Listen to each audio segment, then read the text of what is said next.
নমস্কার বন্ধুরা, মানসী কিচেনে সবাইকে স্বাগত। তো বন্ধুরা, অনেকদিন পরে আমার চ্যানেলে আজকে আবার চিকেন রান্না করব।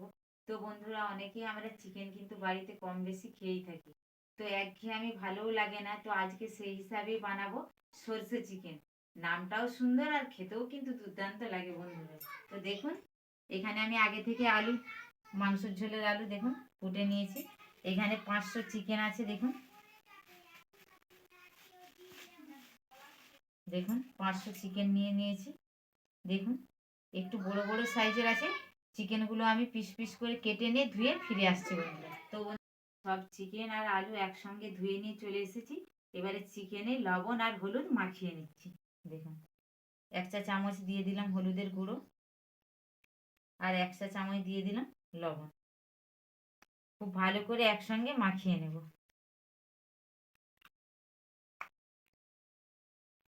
আমরা সকলেই কিন্তু বন্ধুরা চিকেন খেতে বাড়িতে কম বেশি পছন্দ করি। তো এইরকম ভাবে কিন্তু একটু আধটু হেরিয়ে ফেরিয়ে রান্না করলে খেতে কিন্তু দুর্দান্ত লাগে, আর স্বাদটাও কিন্তু বদলে যায়।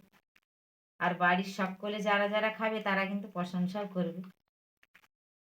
দেখুন এবারে লবণ আর হলুদ মাখিয়ে আমি 5 মিনিটের জন্য রেস্টে রেখে দেব।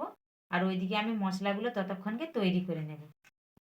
এটা তো 5 মিনিটের জন্য রেস্টে রেখেই দিলাম। আর এইদিকে দেখুন, আজকে এই রান্নার ঘরের বিশেষ অতিথি কিন্তু সর্ষে। তো এই সর্ষে আমি বেটে নিচ্ছি। এখানে আমি বড় চামচের 1 চামচ নিয়েছি। আর দেখুন বন্ধুরা, এই সর্ষে চিকেন বানাতে গেলে কিন্তু এতে কিন্তু গুঁড়ো মশলা ব্যবহার করলে হবে না। আমি আজকে একটি শুধু গুঁড়ো মশলা ব্যবহার করব, বলতে হলুদ গুঁড়ো। আর কিন্তু এখানে আমি লঙ্কা, জিরে, ধনিয়া সব কিন্তু বেটে নেব। সেইগুলো আগে থেকেই বেটে নিয়েছি। আপনাদেরকে দেখানোর জন্য আমি সরষেটা রেখে দিয়েছিলাম। তো সরষেটা এখন আমি শিলনোড়ায় বেটে নিচ্ছি, দিয়ে ফিরে আসছি রান্নাঘরে। কড়াইয়ে তেল তাতেও দিয়ে দিয়েছি ওইদিকে। আর দেখুন এইদিকে যে আমি লবণ আর হলুদ চিকেনে আর আলুতে মাখিয়ে রেখেছি, আলুগুলো আলাদা করে নিচ্ছি। এই রেসিপিটার জন্য কিন্তু চিকেন আর আলু দুটোই কিন্তু ভালো করে ভেজে নিতে হবে। তো বন্ধুরা দেখুন, আমি আলুগুলো সব তুলে নিচ্ছি। খুব ভালো করে গরম হয়ে গেছে, আলুগুলো দিয়ে দেবো। নুন হলুদ মাখানো আলু, আলুগুলো ঢাকা চাপা দিয়ে একদম পুরো লাল লাল করে ভালো করে ভেজে নিচ্ছি। আলুগুলোকে একদমই লাল লাল করে ভেজে তুলে নিয়েছি। দেখুন একদমই তুলে নিচ্ছি। আলুগুলো তুলে নিয়েছি, ওই একই তেলে এবার চিকেনগুলো দিয়ে দেবো।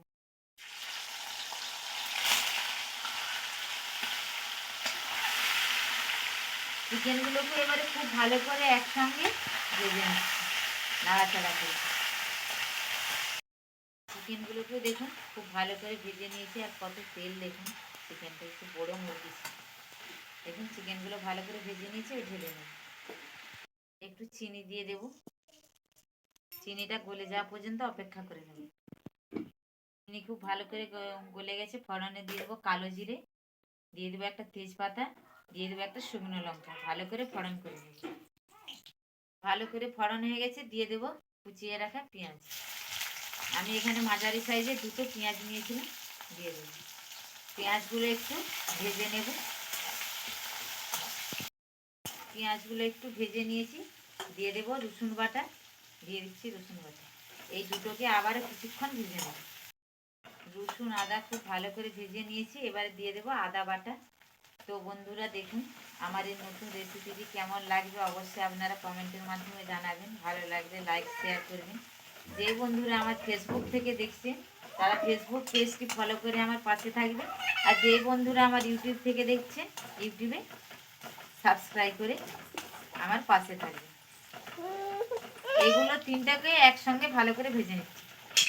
আদা রসুন পেঁয়াজ সব কিন্তু একসঙ্গে ভালো করে ভেজে নিয়েছি, আর এদের কাঁচা গন্ধও চলে গেছে। এবারে আমি দিয়ে দেব জিরে, ধনে আর গোটা শুকনো লঙ্কা বাটা। এই রেসিপিটার জন্য কিন্তু বন্ধুরা এখানে বাটাই ব্যবহার করতে হবে, গুঁড়ো দিলে কিন্তু খেতে ভালো লাগবে না। এবারে এতে দিয়ে দিচ্ছি আমি হলুদের গুঁড়ো। দিয়ে দিচ্ছি হলুদের গুঁড়ো, 1.5 চা চামচ দিয়ে দিলাম হলুদের গুঁড়ো। এবারে আমি শিল ধোয়া যে জলটা রেখেছিলাম দিয়ে দেব। আর একটু জল লাগবে, আর একটু দিয়ে দেব। তবে কিন্তু এখানে এই যে সর্ষে চিকেন মানে সর্ষেটাই মেন। তবে সর্ষে কিন্তু এই মশলা কষানোর সময় কিন্তু এখানে সর্ষে ব্যবহার করা যাবে না। অনেক পরে কিন্তু সর্ষে দেব। এবারে ধুয়ে কুটে রাখা টমেটোগুলো দিয়ে দেব। দিয়ে দিচ্ছি টমেটো। আমি এখানে ছোট ছোট দুটো টমেটো ব্যবহার করেছি। এবারে স্বাদ অনুসারে দিয়ে দেব এখানে লবণ। আমি আগে মাখানোর সময় 1 চামচ দিয়েছিলাম, তাই এখানে 1 চা চামচই দিয়ে দিলাম। পরে লাগলে আবার চেক করে দিয়ে দেব। তো মশলা থেকে তেল ছাড়া পর্যন্ত আমি অপেক্ষা করে নেব। দেখুন কি সুন্দর একটা কালার আসছে বন্ধুরা, দেখুন কত সুন্দর বাটা মশলা দিয়ে, কোনো কেমিক্যাল ছাড়াই। দেখুন কেমিক্যাল কোনো মশলা ব্যবহার করিনি। এবারে ঠিক মশলা থেকে অনেকটাই তেল ছেড়ে গেছে। এবারে দেখুন একদমই মিহি করে বেটে রেখেছিলাম সরষে, এতে আমি একটু লবণ দিয়ে বেটে রেখেছিলাম, নাহলে তিতে হয়ে যাবে। এগুলো আমি সরষেটা দিয়ে দিলাম। আর একটু লেগে আছে, জল দিয়ে দেব। জল দিয়ে দিচ্ছি একটু। দেখুন এইভাবে গুলিয়ে দিয়ে দিলাম। এবারে সরষেটা দেওয়ার পরে আমি কিন্তু এখানে 1 মিনিট কষাবো। তারপরে এবার চিকেন আর আলু একসঙ্গে অ্যাড করে দেবো। বেশি কিন্তু সরষে দিয়ে কষানো যাবে না। সরষে দেওয়ার পরে 1 মিনিট ভালো করে কষিয়ে নিয়েছি। গ্রেভিটা যা সুন্দর দেখাচ্ছে বন্ধুরা, খেতে অসম্ভব সুন্দর হবে। এবারে ভেজে রাখা আলু আর চিকেন একসঙ্গে দিয়ে দেবো। দেখুন এবারে চিকেন আর আলু যেহেতু এখানে ভাজা, তাই আমি 2 থেকে 3 মিনিটের মতন কষাবো। বেশি কিন্তু কষাবো না, 2 থেকে 3 মিনিট কষিয়ে নিচ্ছি। তবে আমি 1.5 মিনিটের মতন কষিয়ে নিয়েছি, আর 1.5 মিনিট বাকি আছে। দিয়ে দেবো এখানে ধনেপাতা কুচি।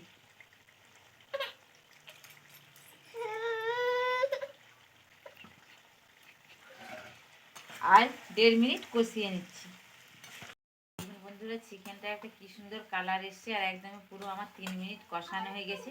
এখানে যে আমি চিকেন আর আলু কষিয়েছি, এখানে কিন্তু 1 ফোঁটাও কিন্তু জল ব্যবহার করা যাবে না, তাহলে কিন্তু এই সরষের চিকেনটা একদমই খেতে টেস্টি ভালো আসবে না। এবারে দিয়ে দেবো জল। আমি এখানে যেহেতু গ্রেভি বানাবো, তাই আমি খুব বেশি জল দেব না, অল্প পরিমাণে জল দিয়ে দেব। দেখুন আর কিন্তু এখানে আমি জল দেব না।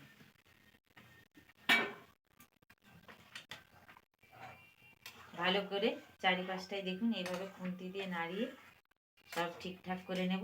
আর এর মাঝে কিন্তু আপনারা একটু লবণটা অবশ্যই চেক করিয়ে নেবেন। তো বন্ধুরা দেখুন এবারে আমি 3 মিনিটের মতন ফুটিয়ে নিচ্ছি। দেখুন কি সুন্দর একটা কালার আসছে। দেখুন দেখুন আমি ভালো করে 3 মিনিটের মতন ফুটিয়ে নিয়েছি। আমি কিন্তু এখানে আলু দিয়ে বানাচ্ছি, আপনারা চাইলে শুধুও বানাতে পারেন। দেখুন এবারে সবারই শেষে দিয়ে দেব গরম মশলার গুঁড়ো। দেখুন সানরাইজের গরম মশলার গুঁড়ো দিয়ে দিয়েছি। এবারে গ্যাস বন্ধ করে দেব। দিয়ে বন্ধুরা এই থালা একটা নিয়েছি, এইভাবে আমি 5 মিনিট চাপা দিয়ে রেখে দেবো। ফিরে আসছি 5 মিনিট পরে। চলে এলাম। দেখুন বন্ধুরা জাস্ট কালারটা দেখুন, গুঁড়ো মশলার থেকে বাটা মশলা দিয়ে কত সুন্দর কালার আসছে। তো বন্ধুরা দেখতেই পাচ্ছেন কত সুন্দর হয়েছে। দেখুন পুরো একদমই গ্রেভি। এটাই গ্রেভি রেখেছি, আলু আছে, ভাগ করতে করতেই সব গ্রেভি মরে যাবে বন্ধুরা। তো বন্ধুরা দেখুন আমার এই সরষে চিকেন কেমন লাগলো অবশ্যই কমেন্টের মাধ্যমে জানাবেন। আর সব দিনই কিন্তু আমরা একইভাবে নর্মাল চিকেন খেয়ে থাকি, তো এইভাবে একটু আধটু যদি অন্যরকমভাবে বানিয়ে খাওয়া যায়, খেতেও কিন্তু স্বাদ লাগে, আর সবাই কিন্তু খেয়েও খুশি হয়ে যায়। আর এই রেসিপিটা কিন্তু ভাত, লুচি, পরোটা সবের সঙ্গে কিন্তু রাইস সবের সঙ্গে কিন্তু খাওয়া যাবে। ভালো লাগলে লাইক করবেন, শেয়ার করবেন। আপনারা ভালো থাকবেন, সুস্থ থাকবেন, সাবধানে থাকবেন। আবার দেখা হচ্ছে অন্য কোনো রেসিপি নিয়ে। আপনারা ভালো থাকবেন, সুস্থ থাকবেন।